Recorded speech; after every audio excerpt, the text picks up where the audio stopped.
नमस्कार, मी सुजाता शिरसाट शेकडे. टाइम्स डिजिटलच्या सर्व प्रेक्षकांचं मी स्वागत करते. आज मी उभी आहे शिवाजी मंदिर येथे. पण आता मी तुम्हाला कुठल्याही नाटकाच्या प्रयोगाविषयी, कलाकारांविषयी माहिती देणार नाहीये. तर आजचा व्हिडिओ फार आगळा वेगळा असणार आहे. शिवरायांचे 8वे रूप, शिवरायांचा 8वा प्रताप. आज शिवाजी महाराजांच्या शिवराज्याभिषेक सोहळ्याचा 350 वर्ष पूर्ण होत आहेत. त्याचा सोहळा आज आपण सर्वच जण संपूर्ण देशभरात साजरा करत आहोत जल्लोषात. आणि आज शिवाजी मंदिर दादर इथे एका आगळ्या वेगळ्या प्रदर्शनाचं प्रदर्शन भरलेलं आहे. इथे शिवकालीन शस्त्रांचं प्रदर्शन तुम्हाला पाहायला मिळेल. शिवकालीन नाणी, ज्याला आपण शिवराई म्हणतो, होड म्हणतो, त्यांचं तुम्हाला इथे प्रदर्शन पाहायला मिळेल. शिवाय जिजाऊ मातांनी, शिवरायांनी, शाहू महाराजांनी जी काही त्या काळात मोडीलिपीमध्ये पत्र लिहिलेली आहेत, त्याचं देखील तुम्हाला इथे प्रदर्शनात ही पत्र तुम्हाला पाहायला मिळतील.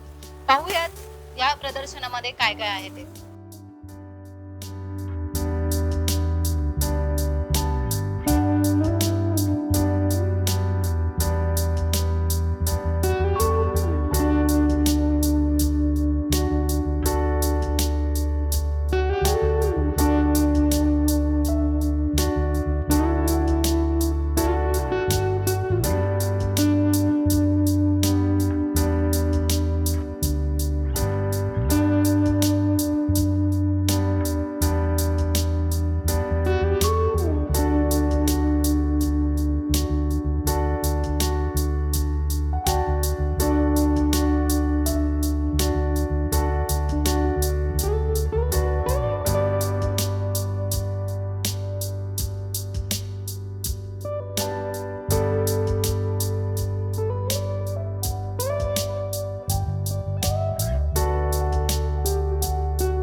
शिवकालीन शस्त्र, पत्र आणि नाणी यांचं प्रदर्शन आपण पाहिलंच असेल. या प्रदर्शनाच्या आयोजनासंबंधित माहिती देण्यासाठी आपल्यासोबत डॉक्टर विजय कदम आहेत.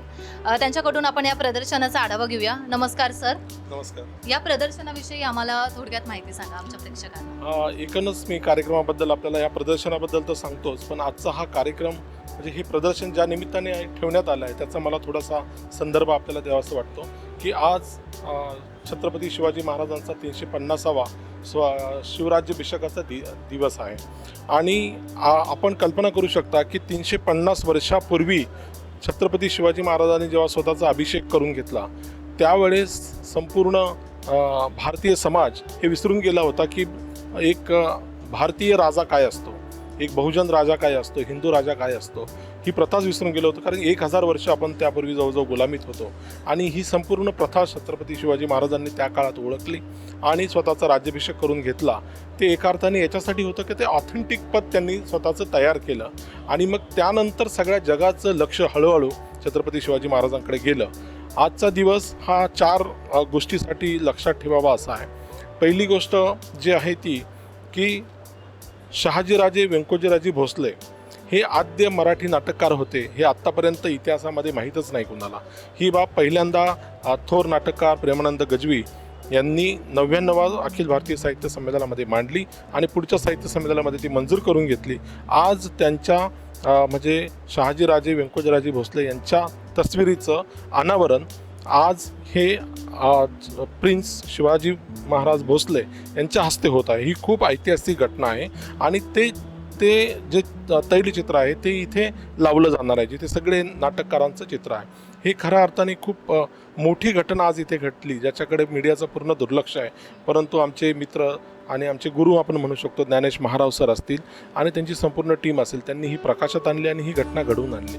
तर हा पहिला कार्यक्रम आहे. दुसरा जो कार्यक्रम आहे तो असा की मराठी जे आपले गड किल्ले आहेत महाराष्ट्रातले, जे छत्रपती शिवाजी महाराजांनी ज्यांचं संवर्धन केलं, अशा गड किल्ल्यांचं एक चित्रफित इथे जवळजवळ दाखवली जाणार आहे की त्यांची सद्य परिस्थिती काय आहे आणि त्यांच्यासाठी भविष्यामध्ये काय योजना आपण करायला पाहिजे, ही एक गोष्ट आहे. तिसरा आहे तो सांस्कृतिक कार्यक्रम आहे, ज्याच्यामध्ये मग नंदेश उमप आणि आपले चावरे साहेब जे आहेत ते डायरेक्टर संचालनालय ते इथे आलेले आहेत आणि वामन केंद्रे साहेब आहेत ते इथे आलेले आहेत आणि संपूर्ण टीम छत्रपती शिवाजी स्मारक मंडळ. म्हणजे मला अजून एक घटना इथे नमूद करायची वाटते की आज 3 त्रिवेणी संगम इथे झालेला असं आपण म्हणू शकतो.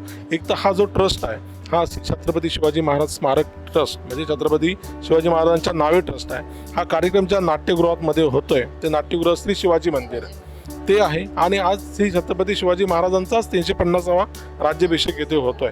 तर असे 3 योग इथे जोडून आलेले आहे. आणि चौथं आपण ज्याप्रमाणे म्हटलं, हे जे संपूर्ण प्रदर्शन इथे लावलेलं आहे, हे प्रदर्शन याच्यामध्ये तुम्हाला छत्रपती शिवाजी महाराजांनी त्या काळात जी शस्त्र वापरलेली आहेत त्यांचं हे शस्त्र प्रदर्शन आहे. तर हा एका अर्थाने खूप ऐतिहासिक ठेवा आहे. आपल्याला माहिती आहे की जसं राष्ट्रनिर्माते डॉक्टर बाबासाहेब आंबेडकर यांचे पेन, यांचे कपडे, यांची त्यांनी लिहिलेली घटना ही या लोकांमध्ये आज एकदम वंदनीय आहे. अगदी त्याही पूर्वी जवळजवळ 250 वर्षापूर्वी, म्हणजे आत्तापासून 350 वर्षापूर्वी छत्रपती शिवाजी महाराजांनी यातल्या काही हत्यारांना हात लागला असेल, त्यांच्या हाताचे स्पर्श झाला असेल, त्यांचे ठसे असतील त्याच्यावर, अशा गोष्टी आपल्याला इथे बघायला मिळतात. म्हणजे हे ऐकून आपल्या अंगावर काटे येतात किंवा रोमांच उभे राहतात. तर अशा प्रकारचं हे प्रदर्शन इथे बघण्याचा योग आलेला आहे. आणि मी आपल्या मीडियाला, टाइम्स मराठी मीडियाला, टाइम्स डिजिटल ला विनंती करतो की आपल्या माध्यमातून हे जास्तीत जास्त तरुणांपर्यंत गेलं पाहिजे आणि जास्तीत जास्त मराठी लोकांपर्यंतच नाही तर संपूर्ण भारतामध्ये हे गेलं पाहिजे. सर, आणि आत्ता मुलांना उन्हाळ्याच्या सुट्ट्या आहेत, त्याच्यामुळे एक चांगली सुवर्ण संधी पालकांसाठी आहे की त्यांनी मुलांना इथे घेऊन येऊन या प्रदर्शनाचा लाभ त्यांनी घ्यावा. यासोबतच तुम्ही हे प्रदर्शन दरवर्षी इथे भरवलं जातं की या संदर्भात आणखीन वेगवेगळे कार्यक्रम?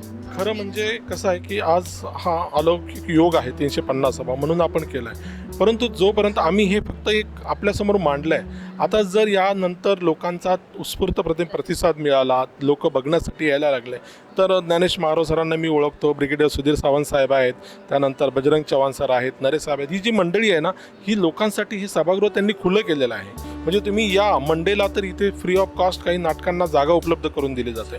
तर हे प्रदर्शन तर छत्रपती शिवाजी महाराजांचं आहे. जर लोकांनी याच्यामध्ये उत्साह दाखवला तर निश्चितपणे हे प्रदर्शन आपण इथे जास्तीत जास्त दिवसासाठी ओपन ठेवू शकतो आणि लोकांसाठी ते खुलं करू शकतो. तर धन्यवाद डॉक्टर विजय सर, तुम्ही आम्हाला ही महत्त्वपूर्ण माहिती दिल्याबद्दल.